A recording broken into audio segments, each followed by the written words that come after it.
Good afternoon everyone. This is my Breitling B-1 and it is my absolute favourite watch out of my entire collection. I've owned this watch for 17 years.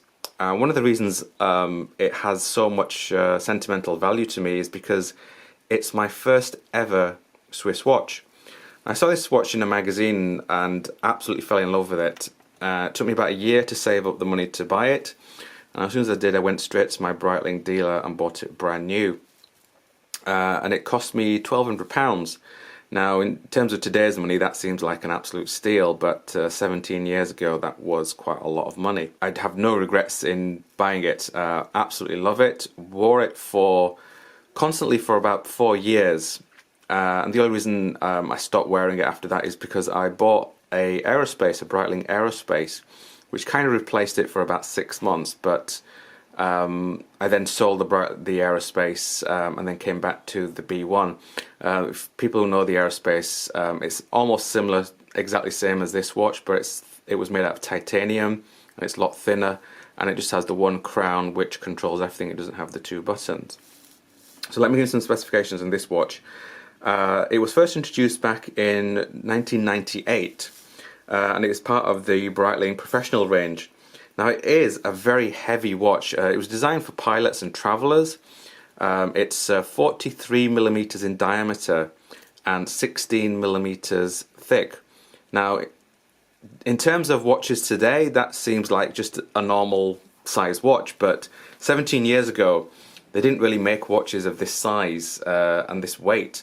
So it was a real revelation at that time.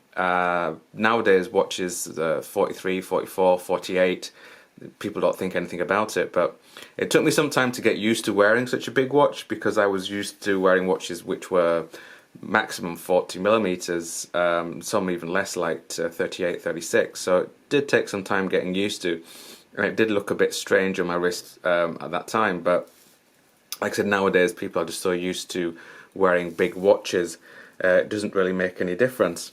It's got a really nice anti-reflective coating on it. Now if you look at it, it just looks like there's no glass there whatsoever. It looks like you could almost touch the dial. And if you've seen some of my other videos, I'm always complaining about watch companies nowadays not putting anti-reflective coating on their watches. And this is the reason why I like it so much, because it looks like there is no glass on the watch. Now there's a bit of reflection, you can just see there, but if there wasn't any anti-reflective coating, it would be reflecting just about everything in my light box. And everything is controlled, all the functions are controlled by the crown. So you rotate the crown and then that changes the mode. So that's the time mode, so that syncs up to the hands there. And then you've got your alarm, your date, and then this is your chronograph. Now when you turn your chronograph on, you're just seeing the second hand jump to the top, and to start it you press the top button and that starts the chronograph. So you've got your seconds, your minutes, your hours, and then up here you've got your days. This will actually run more or less 100 days, so you've got 99 hours, 59 minutes, 23 hours and 59 seconds, so it is more or less a 100-hour chronograph. Why you'd want a 100-day chronograph, I'm not quite sure. The watch which this was, I guess, in competition was the X33, the Omega X33, which was more of the space watch. So perhaps Breitling was trying to eke into the space watch industries, but I think Omega have got that sewn up. So to stop it, you press that. And if you just look at the top there, you've got, let me just start it again because I can't see it, 59, see it says 59? So that's hundredths of a second, so 59 hundredths of a second, you can just see there it says 100. The hands are a bit in the way. I do love these hands. That's another thing that drew me to this watch, is the hands are just so nice. You've got these sort of sword-shaped hands. The newer watches I'm not really a big fan of, especially the Breitling range. Breitling was at that time my favourite brand. Throughout the years I've owned a lot of Breitlings, from the this B1, a couple of aerospaces. I'm trying to think. I think I've had 4 Navitimers. At the moment, I've got 3. If you want to see some reviews of those, if you look in my description, I'll put some links to them. One of my favorite brands at that time. Now I'm not a big fan of their watches. They're a bit too blingy and a bit too yucky for me. So to reset, you press the bottom one, and then the next function you've got, that's the timer. So you can see the second hand started ticking again. Now to set the timer, you pull the crown out, and then you could just see there, that's again the days. So 99 days, 59 minutes, 23 hours and 59 seconds. So again, 100 days you can set the chronograph. So again, you just rotate through and you can have your days. Press the bottom one, and then your hours, minutes, seconds. You can set it for 1 second if you wanted to. And then once you've set it, push it in, and then that one is to start. So the good thing is you can do individual seconds. Like some timers, they don't let you do that. You can only do like rounded off minutes. And the next function, you've got your second time zone. So you can set this to wherever you are. So like I said earlier, I travel a lot for work, so I use this a lot. So I could have my second time zone from wherever I was going. So I'd keep this as my whatever time I am in, like GMT, and then have that set to wherever I'm going.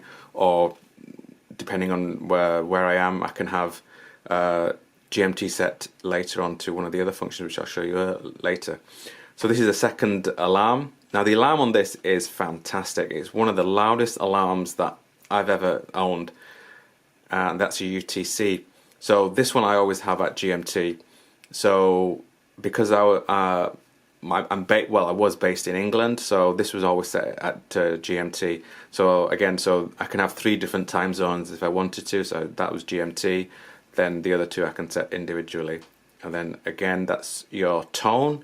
So you can have it to have an hourly tone if you wanted to. Never been a big fan of hourly tones, do not understand the reasons behind them. And you can also set your tones for your buttons. So every time you press it, it'll tone. Again, not really a big fan. And then next one, it'll turn off the screen.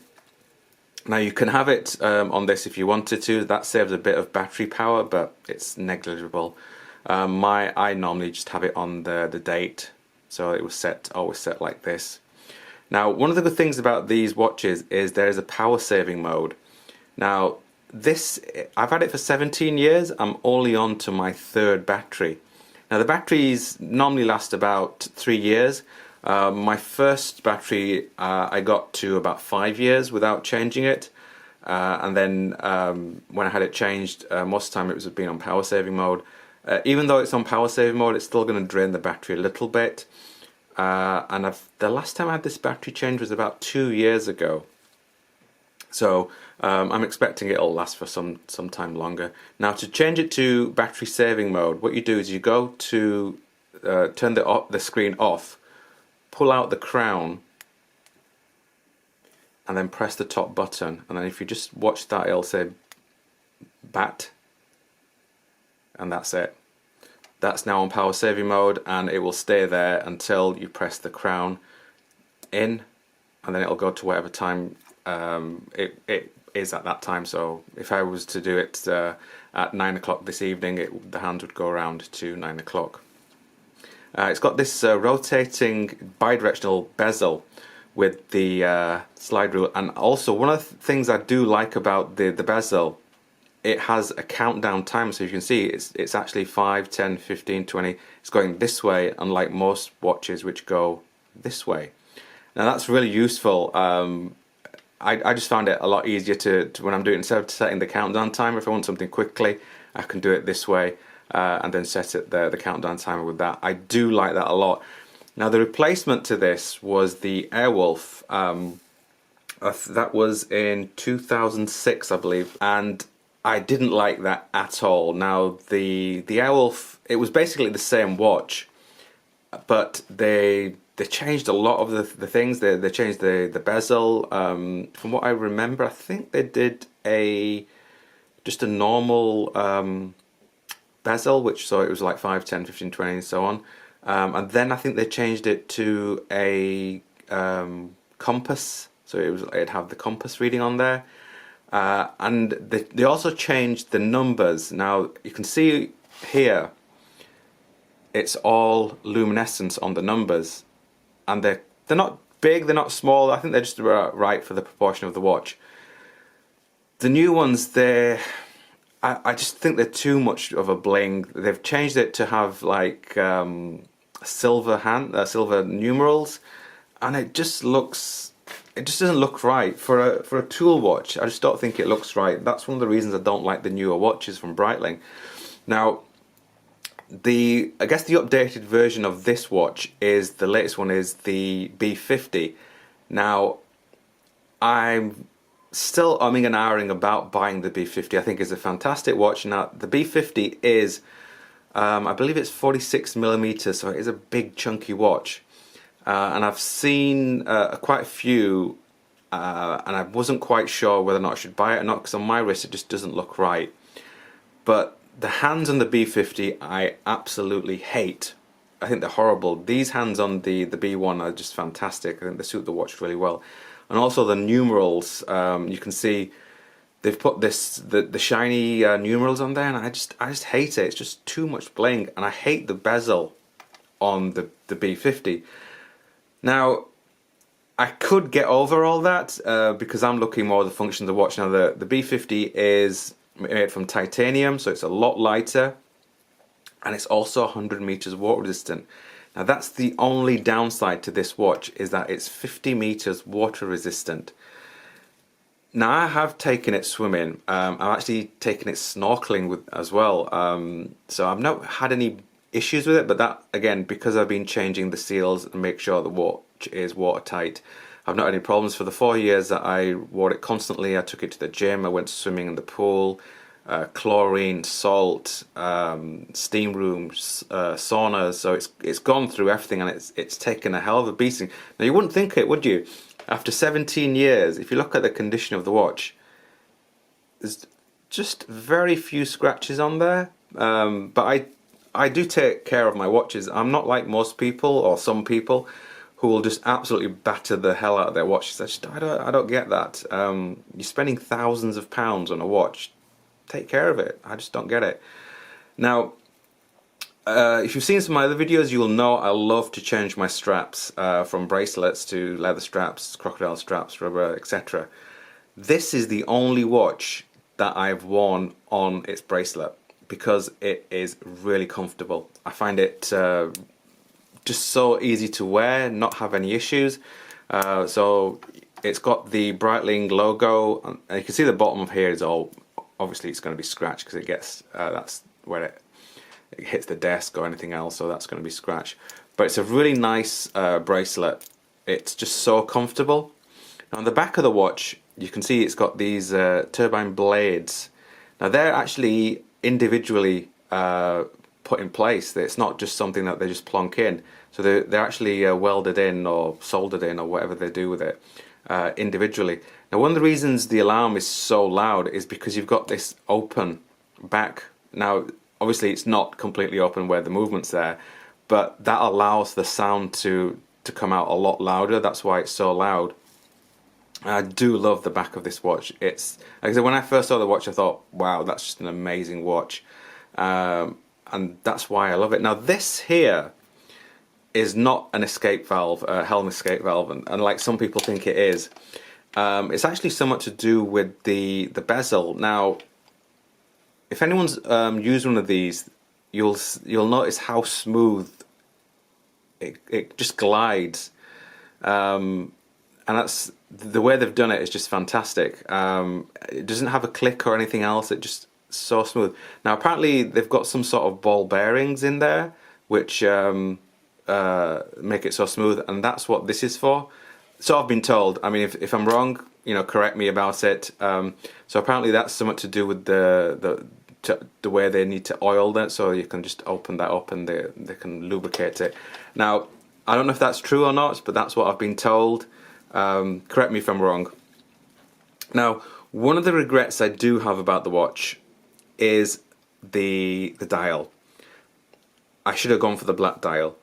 Now back then, Breitling used to have an offer on when you bought a Breitling watch within the warranty period, you could have a free dial change. And I should have gone for the dial change, I think. The blue is nice. At that time, there wasn't many blue watches around, so it was, again, something different. But I think the black dial is better. I do prefer to have a black dial. I could have it changed now, but to be honest, I don't want to do it now. It's been too long. And it kind of changed the feel of the watch for me. If I'd done it the way back then, that would have been fine. So I did have the opportunity to buy the black one and the blue one at that time, but I chose the blue. They did have a black one, but I took the blue. Not a big regret, but it is nice. But yeah, I think the black is nicer, especially when you turn off all the LCDs, so you can't see anything. It just looks like a black matte black dial, which is really nice. So I absolutely love this watch. Never sell it. Stay in my collection forever and ever. There are these still around, but they've been battered to hell. Like I said, these are 17 plus years. Some are first introduced. What did I say? 1998. So 20 years. Now the other thing with this is mine is the non-super quartz version, so it's just got the normal Breitling movement, which yeah, so this one has the Breitling B68 movement in there, and then they updated it to the super quartz, and that was the Breitling 78 in 2003. Now, one of the ways you can tell the normal version, the first generation, which is this one, and then the ones that follow with the super quartz, is if you see just under where it says Breitling, mine just says B1. The super quartz one, they say chronometer B1, I believe, or it just says chronometer underneath. I actually prefer this dial. I hate the fact that modern watches have all this text on them. This is just so simple. You've got the logo, you've got the Breitling, and then B1 on it, and that's, well, I mean, if you disregard all the slide rule, but that's part of the watch. But I hate all the text, other text, like chronometer, automatic, so on. Some of them also, especially the new Navitimers. One of my old Navitimers just says Breitling Navitimer, and that's it. Nowadays they have Breitling, Navitimer, chronometer, automatic, and all sorts of text on there, and I just hate all this text. That's why I hate the new watches. But I would say if anyone's looking for a really good watch, the B1 is fantastic. I don't think many people appreciate the watch for what it is because it's quartz. I know a lot of people who are into horology hate quartz movements, J. Anthony. But for me, favourite watch, absolutely love it, never sell it, and it'll be with me forever. Thank you for watching.